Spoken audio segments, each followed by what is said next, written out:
আসসালামু আলাইকুম রহমতুল্লাহি ওবারাকাতু। Apple Studio mobile.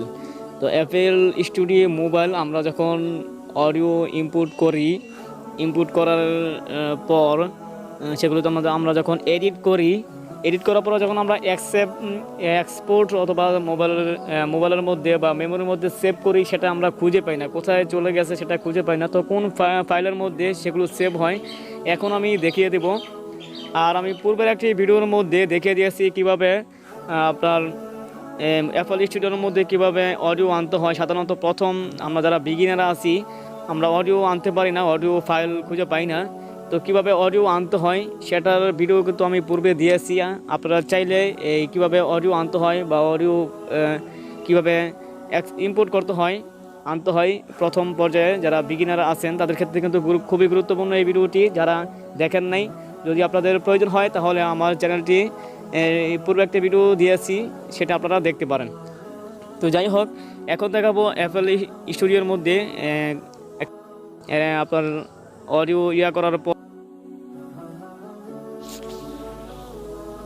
কীভাবে অডিও আপনার এক্সপোর্ট করবেন, আপনার মেমোরির মধ্যে সেভ করবেন। তো আমার একটি অডিও আনা হয়েছে, তো এটি আমি এখন সেভ করব।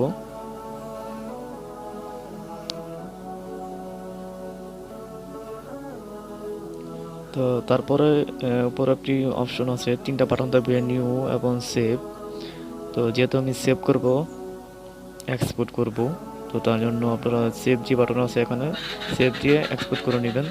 তারপর এখানে রেজুলেশন থাকবে, রেজুলেশন আপনি কোনটা দিবেন, MP3 আছে, তো যেটা দিতে চান সেটা দিয়ে সেভ করে নেবেন।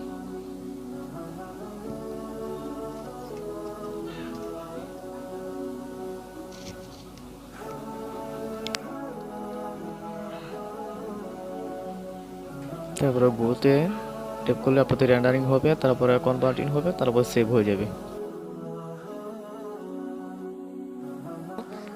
আমি যে এক্সপোর্ট করেছি সেটা কোথায় চলে গেছে। তো তার জন্য মাই ফাইল যে আছে, এখানে মাই ফাইলসে আমি ট্যাপ করব। তো ট্যাপ করার পরে তারপরে ইন্টারনাল স্টোরেজ, অবশ্যই আপনাদের ইন্টারনাল স্টোরেজে চলে যাবে। তো যাওয়ার পরে এখানে নিচে এই FLM ইউজার ফাইল এখানে যাবেন। যাওয়ার পরে মাই ট্র্যাকের মধ্যে আপনাদের অ্যাপেল স্টুডিও মোবাইল ওর মাধ্যমে যত আপনি অডিও বা রেকর্ড করা, এক্সপোর্ট করান বা সেভ করান, সকল অডিওগুলো কিন্তু আপনাদের এই যে মাই ট্র্যাকের মধ্যে চলে আসবে, এই সেভ হয়ে যাবে। এই যে আমি আবারও দেখাচ্ছি, আপনাদের ইন্টারনাল স্টোরেজের মধ্যে যাবেন। যাওয়ার পরে FLM ইউজার ফাইলস, যাওয়ার পরে মাই ট্র্যাকে যাবেন। তো মাই ট্র্যাকের মধ্যে যেগুলো এক্সপোর্ট করেন বা সেভ করেন মেমোরির মধ্যে সেগুলো এখানে চলে আসবে।